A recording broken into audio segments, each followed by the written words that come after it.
How could the most famous man in the world sound so completely alone? How can a voice that filled stadiums sound like it was coming from the bottom of a well? Was the isolation we hear on these records real, or was it just the performance of a master actor? And if it was real, when did the loneliness begin, and did it ever really go away? Number 16, what does the end truly sound like? Elvis Presley performed over 1,100 concerts between 1969 and 1977.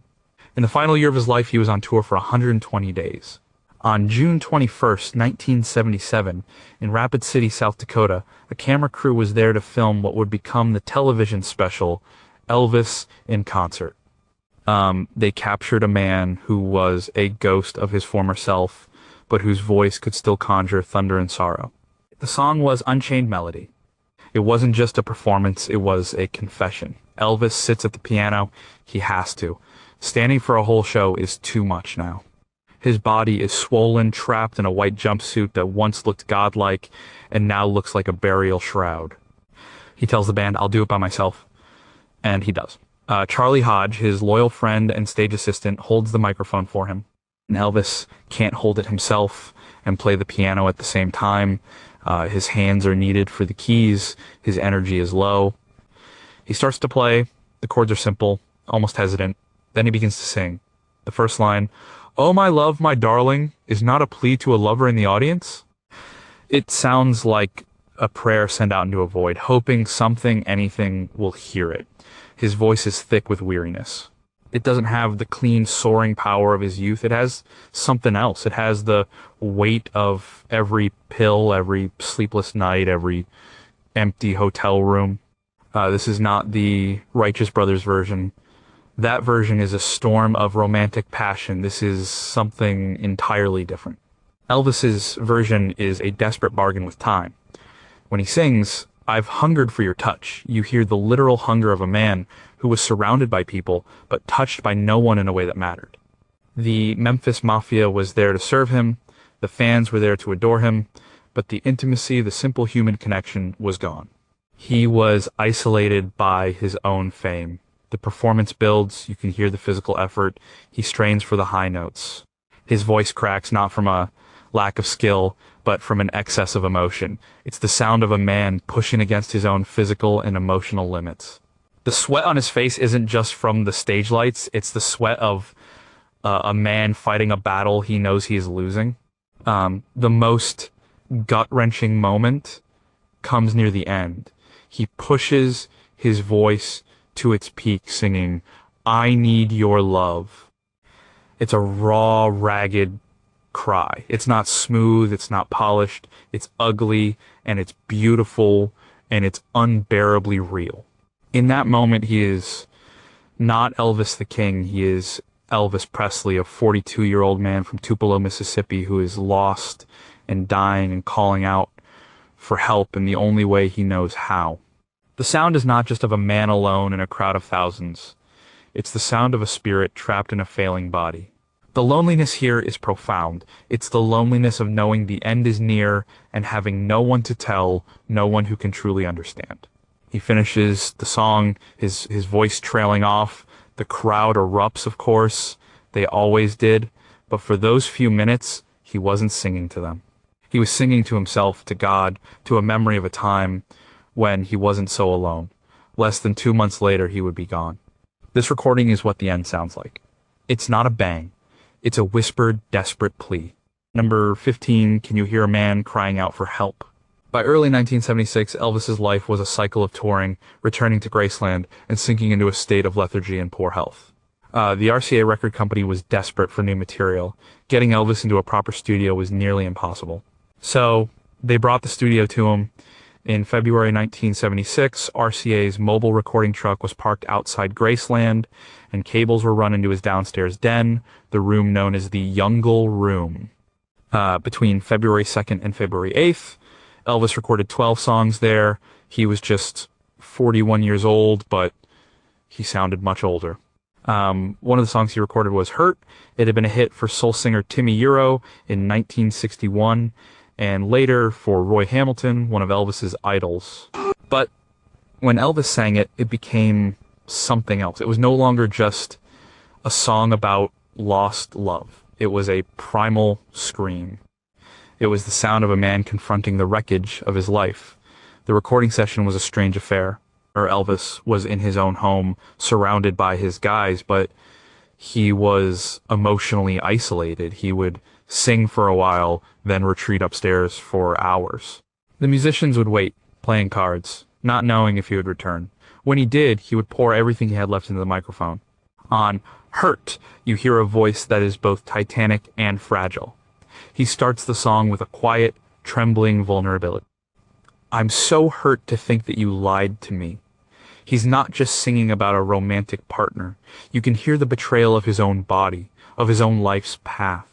You can hear the pain of his divorce from Priscilla, which was finalized more than 2 years earlier, but still echoed in everything he did. Then comes the chorus. Elvis unleashes a torrent of sound that is shocking in its intensity. When he cries out the line, I'm so hurt, his voice soars into the upper register, full of operatic power and raw agony. This isn't a performance for the charts. This is an exorcism. He is trying to expel the pain from his body through the sheer force of his voice. The musicians in the Jungle Room, veterans of countless Nashville sessions, were reportedly stunned by the power of his performance. They had worked with everyone, but they had never heard anything like this. It was the sound of a man tearing himself apart and offering the pieces to the microphone. The loneliness in this recording is the loneliness of deep internal pain. It's the kind of pain that isolates you because it's impossible to explain to others. How could he explain to his friends or family what it felt like to be him? To have achieved every dream and still feel so empty. To be adored by millions and still feel fundamentally unloved. The most devastating part of the recording is the ending. After the final, massive chorus, he holds a high note for an impossibly long time, his voice a beacon of pure suffering. Then, he comes down from it and sings the final lines. His voice almost a whisper, as if the effort has completely drained him. And then he does something he rarely did on record. He adds a final theatrical flourish, a reprise of the big note, a kind of vocal death rattle. It was so over the top that his own producer, Felton Jarvis, questioned it, but Elvis insisted. He needed that final cry. He needed to show the world the scale of his pain. He was alone in the Jungle Room, in his own home, screaming into a microphone because there was no one else to scream to. Number 14, How Does a Father's Heartbreak Sound on Vinyl? In December 1973, Elvis went to Stax Studios in Memphis. It was a legendary place, the home of Otis Redding and Sam and Dave. Elvis was hoping to recapture some of the magic of his 1969 American Sound Studio sessions, which had resurrected his career. But the mood was different this time. He was just over a year removed from his separation from Priscilla. His divorce had been finalized in October. He was seeing his daughter, Lisa Marie, but it was in scheduled visits. He was no longer the full-time father he had once been. This pain found its way onto a song called My Boy. The song, originally a French hit, is written from the perspective of a father talking to his young son about a broken home. The lyrics are direct and devastatingly simple. You are the reason I was born, but your mother and I, we just can't get along. For Elvis, this was not a fictional story. It was his life. When he sang this song, he wasn't acting. He was testifying. The session was reportedly difficult. Elvis was emotional, and the weight of the lyrics was heavy on him. You can hear it in every note. His voice is tender, almost paternal in the verses. He sings with a quiet resignation, the sound of a man trying to explain an impossible situation to an innocent child. There is a weariness in his delivery that is bone deep. When he sings, I know you're only a little boy, and you're not to blame for this. You can hear the guilt in his own heart. He was a man who prized loyalty and family above all else, and his own family had fallen apart. He felt he had failed. The loneliness here is specific and cruel. It's the loneliness of a parent separated from their child. It's the empty house after a visit. It's the silence that replaces the sound of a child's laughter. Elvis, the man who could have anything he wanted, couldn't have the one thing he craved most, a simple, unbroken family life. His performance is remarkably restrained. He could have turned it into a big, dramatic ballad like Hurt, but he keeps it small, intimate, and makes the pain even more potent. It's a quiet conversation, a confession whispered into his son's, or in his case, daughter's ear. The control in his voice is what makes it so heartbreaking. He is holding back tears. You can hear the lump in his throat. The musicians play with a similar subtlety, giving his voice space to carry the emotion. The gentle piano and strings create a sad, almost lullaby-like atmosphere. But it's a lullaby for a broken home. Listening to My Boy feels like eavesdropping on a private moment of grief. It's uncomfortable and deeply moving. Elvis is not the king of rock and roll on this record. He is a father, alone with his thoughts and his regrets, trying to make sense of a world that has come undone. He sings of the empty years ahead. And he is not just singing about the character in the song. He is singing about himself facing a future without the daily presence of his daughter, a future that looked vast and empty. Number 13. What is the sound of a legal document set to music? The year 1972 was the year Elvis's world officially split in two. He and Priscilla had been separated since late 1971, but now it was real, public, and documented. Lawyers were involved. The life they had built together was being dismantled. In the midst of this emotional turmoil, Elvis had to go to work. In March 1972, he was in RCA Studio C in Hollywood recording new songs. One of them was Separate Ways. The song was written specifically for him by Red West, his longtime friend and bodyguard, and Johnny Christopher. They knew exactly what he was going through. The lyrics are not subtle. We've been living separate lives. Let's go our separate ways. It's the sound of a relationship ending, not with a fiery argument, but with a sad, tired acceptance. And Elvis's performance is a masterpiece of quiet devastation. He recorded it on March 27th, 1972. The session was subdued. Elvis was not in a good mood. He was living the words he was about to sing. There was no need to act. The emotion was raw and readily available. His voice on the record is incredibly fragile. He sings in a low, almost conversational tone. There's no bravado, no swagger. He sounds like a man who has been up all night talking, trying to save something that is already gone. You can hear the exhaustion in his phrasing. He doesn't push the notes. He lets them fall heavy with resignation. The loneliness in Separate Ways is the loneliness of the shared home that is now divided. It's the sound of looking at a person you once loved more than anything and seeing a stranger. The lyrics speak of doing what's best for their child, which was the central agonizing focus of Elvis and Priscilla's separation. It's for the best for our little girl. He sings that line with a profound sadness. He is agreeing to tear his world apart for the sake of his daughter. The arrangement is sparse, a simple piano line, a gentle bass, and quiet drums. It leaves his voice exposed with nowhere to hide. Every crack, every tremor, every sigh is audible. When the background vocalists come in, they sound like ghosts of a happier time, a chorus of what used to be. Unlike some of his other sad songs, there is no cathartic release in Separate Ways. There is no big, soaring note where he lets all the pain out. It just stays there, simmering beneath the surface. The song ends quietly, fading out, just like the love it describes. It's an unresolved ending, leaving the listener with a feeling of emptiness. This recording is a historical document. It's the sound of Elvis Presley processing the end of his marriage in real time. He is a man who built a fortress of fame around himself, but his heart was just as vulnerable as anyone else's. On Separate Ways, the walls of the fortress crumble, and we hear the sound of the man inside, sitting alone in the rubble. Up number 12, how can you cover a song and make it your own autobiography? In 1970, Elvis was riding high on the success of his comeback. He was the conquering hero, selling out Las Vegas, and back on the charts.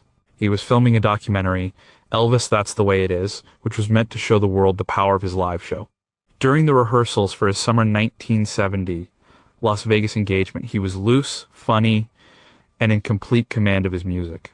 He and the band would jam on all kinds of songs between takes. One of those songs was Hank Williams' I'm So Lonesome I Could Cry. Hank Williams was a foundational influence on Elvis. He was the original sad troubadour, a man whose pain was so pure it became poetry. When Elvis sang his song, it was more than just a tribute. It was a confession. The rehearsal version captured in the film is astonishing. Elvis is just sitting with his band, acoustic guitar in hand. He announces the song to the room. This is I'm So Lonesome I Could Cry. And then he sings, the atmosphere is casual, but his performance is anything but. He closes his eyes. He goes somewhere else. His voice, which moments before was booming with rock and roll energy, becomes a quiet, mournful whisper. He channels the ghost of Hank Williams, but he infuses the song with his own unique brand of melancholy. Hank's version is stark and rural, the sound of a man on a lonely porch at midnight. Elvis's version is different. It's the loneliness of a man in a gilded cage. When he sings, "The silence of a falling star lights up a purple sky," he sings it with the knowledge of a man who is himself a falling star, or at least fears he could be. The fame, the lights, the adoration, all of it is temporary, and the silence that follows is deafening. The loneliness in this performance is the loneliness of the performer after the show is over. It's the adrenaline crash in an empty hotel suite. It's the silence after the roar of the crowd has faded. Elvis was at the peak of his professional powers, but personally his marriage was beginning to show cracks. He was spending long periods away from home, living a life that was completely detached from normalcy. He gets so lost in the song that he forgets the lyrics at one point. He stumbles, laughs it off, and then picks it right back up, diving even deeper into the mood. That small mistake makes the performance even more powerful. It's a moment of vulnerability, a crack in the polished facade of the superstar. He delivers the final line, "I'm so lonesome I could cry," and lets it hang in the air. The words are simple, but the way he sings them contains a universe of sadness. It's a quiet, understated performance, but it's one of the most gut-wrenching things he ever recorded. It's the sound of the king admitting that, even at the height of his kingdom, he was just as susceptible to the simple human pain of loneliness as anyone else. He was the most famous man in the world, and he was telling anyone who would listen that he was so lonesome he could cry. Or number 11, can a cover song reveal more than an original? The 1969 sessions at American Sound Studio in Memphis were a revelation. For the first time in years, Elvis was working with a gritty, authentic band, recording songs that meant something to him. He was reclaiming his own legacy. During these sessions, he tackled a song that was then a monster hit for the Righteous Brothers, "You've Lost That Lovin' Feelin'." On the surface, it seems like a strange choice. How could he possibly compete with Bill Medley's iconic bass intro and Bobby Hatfield's soaring tenor? But Elvis wasn't trying to compete. He was reinterpreting it. He was taking this epic production and turning it into a desperate personal plea. The session took place in the early morning hours of January 22nd, 1969. The atmosphere in the studio was electric. Elvis was energized, feeding off the raw talent of the Memphis Boys, the house band. He pushed them, and they pushed him. His vocal on "You've Lost That Lovin' Feelin' is a marvel of controlled desperation. He doesn't try to imitate Bill Medley's deep resonance. Instead, he sings the opening lines with a quiet, hurt intensity. "You never close your eyes anymore when I kiss your lips." It sounds less like an accusation and more like a sad observation. He sounds like a man watching a relationship die in slow motion, powerless to stop it. The loneliness here is the loneliness of disconnection. It's the feeling of being physically with someone, but emotionally a million miles away. It's the silence at the dinner table, the unreturned glance, the touch that feels obligatory instead of affectionate. At this time, his own marriage to Priscilla was under strain. He had been away for the '68 special, and their lives were often on separate tracks. He knew what it felt like to sense that love and feeling slipping away. As the song builds, so does the desperation in his voice. The band creates a swampy, relentless rhythm behind him, and Elvis rides it like a man possessed. When he gets to the chorus, "Bring back that love and feeling," it's not a request. It's a demand born of pure panic. He is begging, pleading, trying to will the love back into existence. The production is raw and unfiltered, unlike the polished wall of sound of the original. You can hear the bleed from the instruments into the vocal mic. You can hear the room. It feels immediate and real. You are in the studio with him, feeling his anxiety. The most powerful moment is the bridge. Baby, baby, I'd get down on my knees for you. He sings it with a gut-wrenching sincerity. This is Elvis the King, the symbol of male bravado, offering to humble himself completely to save a dying love. It's a stunning moment of vulnerability. By the end of the song, his voice is raw and frayed. He is shouting, ad-libbing, pouring every last ounce of emotion into the microphone. It's an exhausting, exhilarating performance. He took one of the biggest pop songs of the decade and turned it into a personal cry from the heart. He wasn't just singing about losing that lovin' feeling, he was living it. Number 10, how does desperation sound in the pouring rain? Also from the legendary 1969 American Sound Sessions came Kentucky Rain. The song was written by Eddie Rabbitt and Dick Herd. It tells a vivid story, a man walking and hitchhiking in the cold Kentucky rain, searching desperately for a woman who has left him. It's a mini-movie, and Elvis is the star. He recorded the vocal on February 19th, 1969. By this point in the sessions, he was completely in the zone, delivering one powerhouse performance after another. But Kentucky Rain was special. He connected with the song's narrative of frantic, lonely searching on a deep level. The record starts with the sound of Ronnie Millsap's piano, mimicking the rhythm of a windshield wiper and the falling rain. It sets a gloomy, urgent mood. Then Elvis's voice comes in, low and worried. "Seven lonely days and a dozen towns ago." He immediately establishes the character a man who is exhausted, on the edge, but driven by a single purpose. The loneliness in Kentucky Rain is active and desperate. It's not the passive sadness of sitting in an empty room.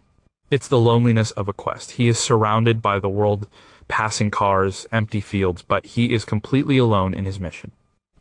No one can help him. No one understands his urgency. As the verse progresses, his voice gains strength and anxiety.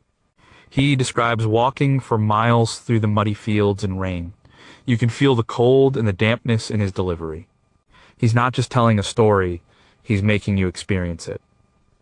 The production is brilliant, with the bass and drums pushing the rhythm forward, creating a sense of relentless movement. But it's the chorus where the performance explodes. He cries out her name. "Oh, Kentucky rain keeps pouring down."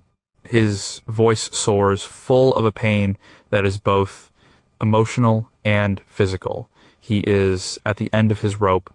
The background singers act like a Greek chorus, their voices echoing his despair. The second verse adds to the desperation. He's running out of time and hope. Showed your photograph to some old gray bearded men at a Union Station. It's such a specific, lonely image. A man, a stranger in a strange town, showing a picture of his lost love to indifferent old men. It's the ultimate picture of isolation. The bridge is a moment of pure, raw pleading. His voice becomes a near scream as he begs the rain to stop and for his love to be found. The intensity is almost unbearable. This is a man at his breaking point. Elvis sells the story completely. He makes you believe that he is that man on that lonely road. Why could he connect so deeply with this story of a desperate search? Perhaps because his own life was a kind of search, a search for peace, for normalcy, for a connection that his fame always seemed to put just out of reach. He was always moving, from city to city, from movie set to movie set, perhaps searching for something he had lost along the way. In Kentucky Rain, he gave that search a voice, and it was the sound of pure, heart-stopping desperation. Number 9, what is the sound of a parent's grief? Don't Cry Daddy is another landmark from the 1969 American Sound Sessions. Written by Mac Davis, the song is a conversation between a widowed father and his children, who see him crying over the loss of their mother. It's a song about grief, family, and the lonely burden of a single parent trying to stay strong for his kids. For Elvis, this song was deeply personal. His own mother, Gladys, had died in 1958. Her death was the great trauma of his life, a wound that never fully healed. He was famously devoted to her, and her loss left a permanent void. When he sang Don't Cry Daddy, he wasn't just playing a role. He was accessing his own deepest pain. He recorded the song on January 15th and 21, 1969. The performance is incredibly tender and subdued. He sings with a quiet, aching sincerity that is almost unbearable to listen to. He is singing from two perspectives at once. He is the grieving father in the song, but he is also the child who lost his mother. The song's structure is a dialogue. The children say, "Daddy, please don't look so sad. I know you miss her, but you've still got us." And Elvis, as the father, responds, his voice full of a weary love. The loneliness here is profound. It's the loneliness of a person trying to navigate a world that has been fundamentally altered by loss. It's the empty side of the bed, the silence in the house, the constant low-level ache of absence. His vocal is a masterclass in subtlety. He never oversins. He lets the lyrics and the melody do the work. You can hear the tremor in his voice, the catch in his throat. He sounds like a man on the verge of tears, fighting to keep his composure. The line, "Oh, mommy's gone, and I'm left all alone," is delivered with a chilling finality. The arrangement is simple and supportive, with acoustic guitar and strings creating a gentle, sad backdrop. The focus is entirely on Elvis's voice and the heartbreaking story he is telling. The song resonated deeply with the public, becoming a huge hit. But for Elvis, it was more than just a hit record. It was a way of processing his own grief on a public stage. Where friends and band members noted how emotional he would get when performing the song live. It often seemed like he was singing it for his own lost mother. Listening to "Don't Cry, Daddy," you hear a side of Elvis that was often hidden behind the swagger and the jumpsuits. You hear the vulnerable, motherless boy from Tupelo. The king of rock and roll was still in many ways just Gladys's son. The loneliness in this song is the most fundamental kind. There is the loneliness of a child who has lost a parent, a pain that time can soften but never erase. Number 8. Can a song predict a future of solitude? The year is 1967. Elvis is deep in the Hollywood doldrums. He's making 3 movies a year, churning out forgettable films with equally forgettable soundtracks. He is creatively stifled, bored, and increasingly isolated from the real world of music. The Beatles and Bob Dylan have changed the landscape, and Elvis is stuck singing about clam bakes and yoga. But every now and then, a truly great song would find its way into one of these soundtrack sessions. In January 1967, during the sessions for the movie Clambake, he recorded a song called Indescribably Blue. It was a world away from the silly title track. It was a big, dramatic ballad filled with genuine pain and heartache. The song's lyrics describe a man who is completely shattered by a breakup. The world has lost its color, and everything is now indescribably blue.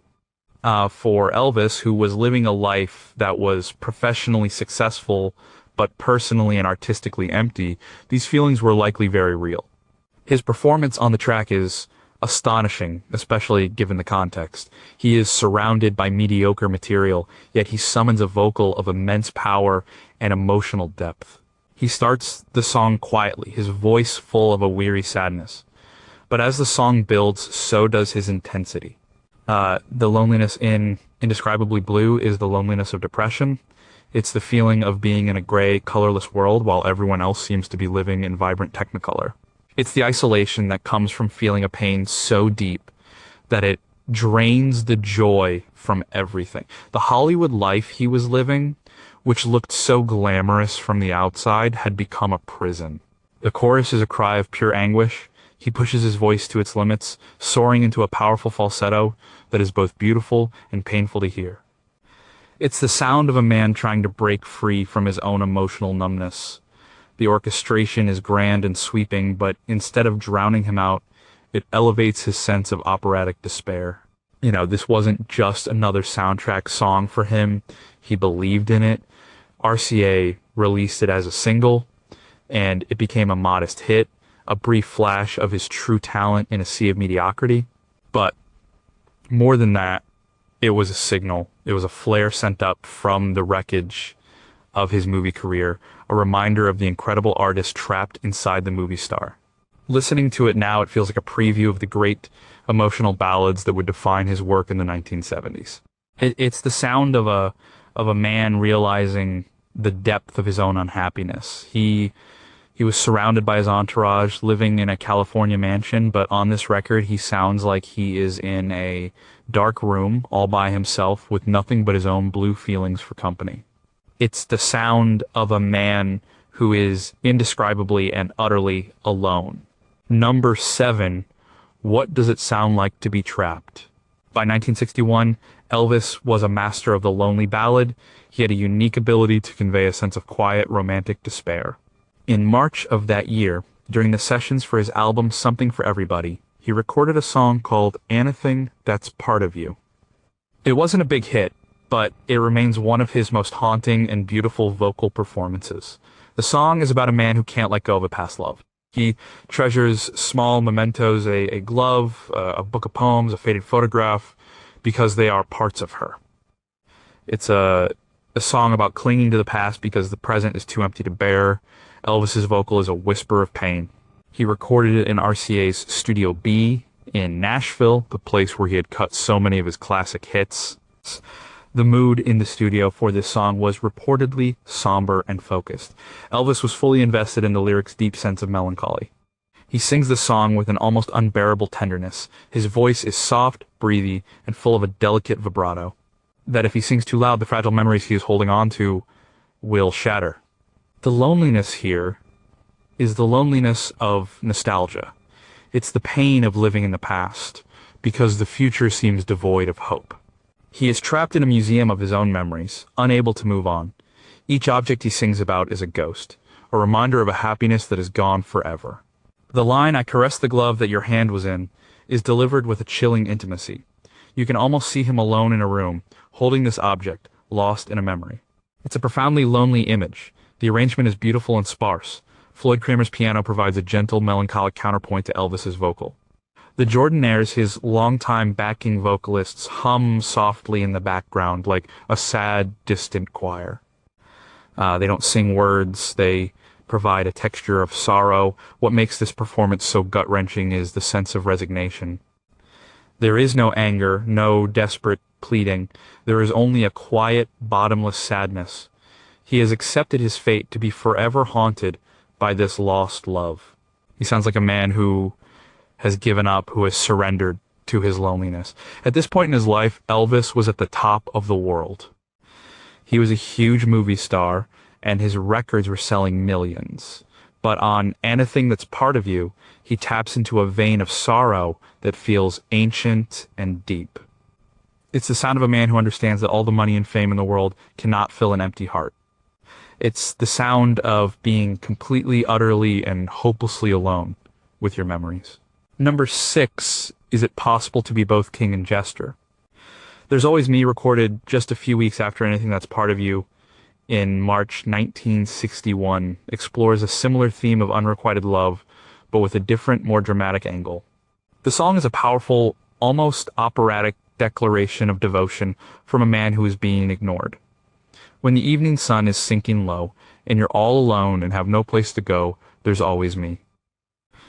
He is offering himself as a constant, a fallback, a safety net, but the subtext is a deep, painful loneliness. He is the one who is always available because no one has chosen him first. He is the eternal second choice. Elvis's performance is a tour de force. He moves from a soft, gentle whisper in the verses to a full-throated, passionate cry in the chorus. The dynamic range is incredible. He is using every tool in his vocal arsenal to convey the character's complex mix of hope and despair. The loneliness in this song is the loneliness of the friend zone raised to the level of high art. It's the pain of watching the person you love choose someone else over and over again while you wait patiently in the wings. It's the quiet dignity and the silent humiliation of being the perpetual runner up in the game of love. The recording session in Nashville captured a voice at its absolute peak. The purity of his tone, the control of his vibrato, the power of his upper register, it's all there. But it's the emotion behind the technique that makes it so devastating. He truly inhabits the role of the lonely sentinel, the man who is always waiting. When he sings the line, "Take my hand, and I'll lead you through the darkness and the stormy weather," it's both a promise and a plea. He is offering strength, but he is also begging for a chance to be needed. The climax of the song is a massive, soaring note on the line, "There's always me." It's a cry of defiance, a statement of existence. He is saying, "Don't forget me, I'm still here." But it's also a cry of desperation. What if she never turns to him? What if he is destined to always be there, always waiting, always alone? This song was buried on the B side of a single, and on the album Something for Everybody. It wasn't a major hit, but it has become a fan favorite over the years because of the sheer brilliance of the vocal performance. It captures a fundamental human experience, the feeling of being overlooked. Elvis, the most looked at man on the planet, could somehow perfectly articulate the pain of being invisible to the one person whose gaze mattered most. Number 5, can a title alone tell a whole story? The song is called Lonely Man. It was recorded in November 1960 for the film Wild in the Country. The title is blunt, a plain statement of fact, and the song itself is one of the most stark and stripped-down recordings of Elvis's career. The performance is just Elvis's voice and an acoustic guitar played by him. There are no drums, no bass, no piano, no backing vocalists. It's as naked and exposed as a recording can be. The sound is raw and immediate. You can hear the slide of his fingers on the guitar strings. You can hear the air in the room. The lyrics are simple. "I'm just a lonely man, that's all I am." He sings of wandering, of having no home, of being a solitary figure against the world. For the movie character, it was a literal truth. For Elvis, it was becoming a metaphorical one. The loneliness here is the loneliness of the wanderer, the outsider. Just 2 years removed from the army, Elvis was still readjusting to his life of extraordinary fame. He was shuttled from movie sets to recording studios to his home in Memphis. He was constantly on the move, but was he ever really connecting with anyone or anything? Was he becoming a stranger in his own life? His vocal performance is incredibly intimate. He sings in a soft, gentle voice, full of a quiet, resigned sadness. It doesn't sound like a performance for a multi-million-dollar movie. It sounds like a man singing to himself in an empty room late at night. It's a folk song in the truest sense of the word. It's the music of a solitary soul. The recording has an almost documentary quality. You feel like you are in the room with him, witnessing a private moment. This was not the rock and roll Elvis. This was not the slick movie star Elvis. This was something far more rare and precious. The unadorned, vulnerable artist. The simplicity of the song is what makes it so powerful. There is nowhere for the emotion to hide. It's all there in his voice. The slight tremor, the weary phrasing, the gentle melancholy. He sings the line, "A lonely man has a lonely heart," as if it is the most obvious truth in the world. Lonely Man was used only briefly in the film and was released as a B-side. It was overlooked at the time, but it endures as one of his most affecting recordings. It's a snapshot of a man who, despite being at the center of a hurricane of fame and activity, could still tap into a profound sense of isolation. It's the sound of Elvis Presley, the man, not the myth, admitting to the world, and perhaps to himself, that he was, at his core, a lonely man. Number 4, have you ever heard a man break down on a record? In the early hours of April 4th, 1960, Elvis was in RCA's Studio B in Nashville. He had just returned from the Army and was recording his first post-service album, Elvis Is Back. He was on fire, cutting classic tracks like Fever and Reconsider Baby. Then, near the end of a very long session, he decided to record Are You Lonesome Tonight? The song was an old standard from the 1920s, a favorite of the wife of his manager, Colonel Tom Parker. Elvis knew it well. It was a song his mother Gladys had loved. He decided to do it as a favor. What happened next was magic. The lights in the studio were turned down low. The band played a soft, gentle arrangement. Elvis stood at the microphone and delivered a performance of staggering intimacy and vulnerability. He sings the verses with a soft, almost whispered tone. He sounds like he is confessing a secret. But the centerpiece of the song is the spoken word bridge. This was not a new innovation. Other artists had done it, but no one had ever done it like this. Elvis doesn't just recite the lines from Shakespeare's You Like It. He inhabits them. He becomes the lonely actor on an empty stage speaking to an absent lover. The stage is bare, and I'm standing there with emptiness all around. He speaks the line with a palpable sense of desolation. This was a man whose stage was never bare, who was never not the center of attention. And yet, he perfectly captures the feeling of being completely alone. You realize he's not just talking about a romantic breakup. He's talking about his own life. The world was his stage, but was anyone in the audience really seeing him, the real person? The loneliness in this performance is the loneliness of the performer. It's the feeling of playing a part, of being an illusion for other people. It's the sadness of the clown after the makeup comes off. Elvis's entire life was a performance. And on this record, he pulls back the curtain and shows us the lonely man behind it. The most famous version of this song is, of course, the logging version recorded live in Las Vegas in 1969. But that version, while funny, obscures the raw power of the original 1960 studio take. On the studio version, there is no laughter. There is only a profound, heartbreaking sadness. At the end of the spoken section, his voice cracks with emotion. And I'm all alone. He says it, and you believe it. It's one of the most vulnerable moments ever captured on a commercial record. The king had abdicated his throne for a moment and shown the world his fragile human heart. It was a sound no one who heard it would ever forget. Number 3, how can pleading sound so elegant? 2 years before the Army, in January 1958, Elvis was at Radio Recorders in Hollywood. He was at the peak of his initial fame, a cultural earthquake that had reshaped the world. He was also just weeks away from his induction into the military, and on a deeper, more tragic level, he was in the final months of his mother's life, though no one knew it at the time. In this context, he recorded Don't. The song, written by the great rock and roll wordsmiths Jerry Lieber and Mike Stoller, is a slow, bluesy ballad. It's a simple plea, don't, that's what you say, but you don't mean it. It's a song about mixed signals, about the hesitation and uncertainty at the beginning of a romance. But Elvis transforms it into something much deeper. His vocal performance is a marvel of control and subtlety. He sings in a soft, caressing voice, almost a croon. He's not the snarling rebel of Hound Dog. He's a tender, vulnerable suitor. The loneliness here is the loneliness of uncertainty. It's the ache of not knowing where you stand with someone. It's the fear of rejection, the anxiety of misreading the signs.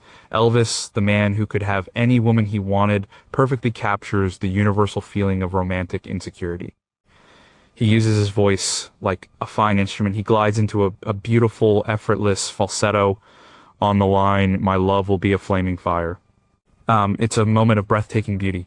He holds back, creating a sense of tension and longing that is almost unbearable.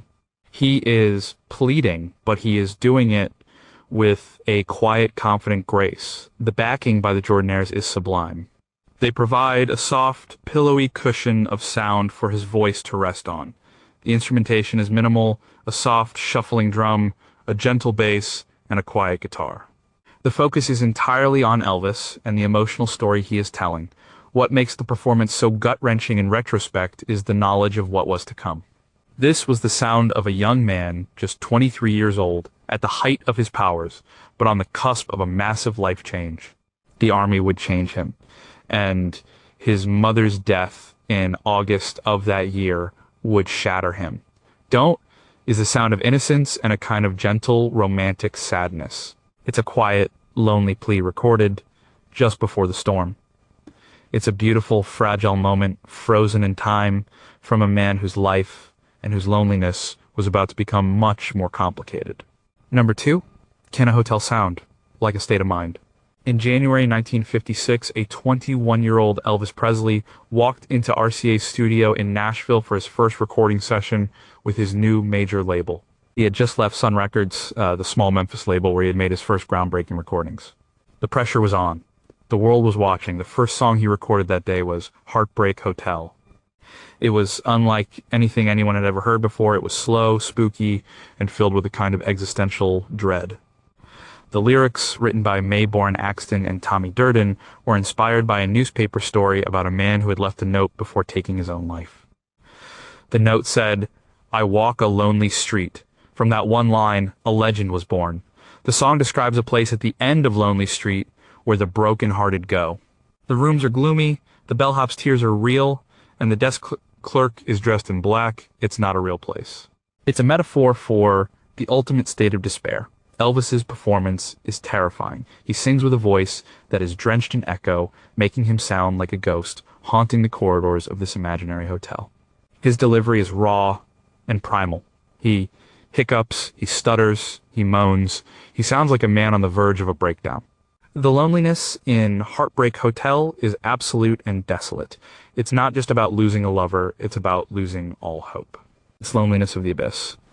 The desk clerk's dressed in black. Well, he's been so long, he'll never go back. It's a one-way trip. The band's performance is just as revolutionary. Bill Black's bass line is a simple, stalking presence. Scotty Moore's guitar solo is jagged and full of menace. DJ Fontana's drumming is sparse and funereal. Together, they create a soundscape that is dark, empty, and claustrophobic. When Elvis sings the final lines, they've been so long on Lonely Street, they'll never, never get back. His voice rises to a desperate wail. It's the sound of a soul crying out from a place of permanent exile. This was his debut on a national stage, and he chose to introduce himself not with a happy-go-lucky rock and roll song, but with this dark, strange, and deeply lonely blues. It was a shocking and brave choice. It told the world that this was not just a kid with a good voice and slicked back hair. This was a serious artist who was willing to explore the darkest corners of the human heart. He was inviting everyone to check into Heartbreak Hotel, a place of loneliness he seemed to know all too well. Number 1, can a voice be? So Alone It becomes part of the sky. Before RCA, before the movies, before the jumpsuits, there was Sun Records in Memphis. A young Elvis Presley, still in his teens, was experimenting, trying to find a sound. In 1954, during one of these early sessions, he recorded a version of Bill Monroe's Bluegrass Waltz, Blue Moon of Kentucky. On the flip side of that first single was That's All Right, but it was a different Blue Moon that would reveal the deepest, most mysterious corner of his talent. He recorded a version of the Rodgers and Hart standard Blue Moon, but he didn't sing it like a standard. He transformed it into something otherworldly, a piece of music that seems to exist outside of time. The recording is minimalist. It's just Elvis's voice, Bill Black's bass, and a faint ghostly echo applied by producer Sam Phillips. There is no guitar, no drums. The bass provides a simple, heartbeat-like rhythm, but it is Elvis's voice that is the main event. He sings in a high, ethereal falsetto. It's a strange, haunting sound, full of a longing that seems ancient and profound. He sounds less like a person and more like a spirit. He floats over the bass line, his voice weaving a spell of pure, unadulterated loneliness. And this is the loneliness of myth. It's the loneliness of the lone wolf howling at the moon. It's the sound of a solitary figure in a vast, empty landscape. He sings the words, "Blue moon, you saw me standing alone," as if he is not just singing about a moment, but about his entire existence. Halfway through the track, he stops singing words and begins to wail and moan, his voice becoming a pure instrument of sorrow. It's a ghostly, beautiful, and deeply unsettling sound. It's pre-verbal, the sound of a soul expressing an emotion too deep for words. Sam Phillips, the genius producer who discovered him, reportedly got chills when he heard the playback. He knew he was capturing something special, something that couldn't be explained. This wasn't rock and roll. It wasn't blues, it wasn't country, it was something else entirely. It was the sound of Elvis Presley's soul. Listening to this recording from 1954, you feel you are hearing the very beginning of the story. You are hearing the primal loneliness that would haunt him for the rest of his life, through all the fame and all the adoration. Before, he was the king. Before he was a symbol, he was this voice alone in the dark singing to the moon. It is perhaps the purest and most gut-wrenching recording of his life. It's the sound of a young man who was already in some fundamental way completely and utterly alone.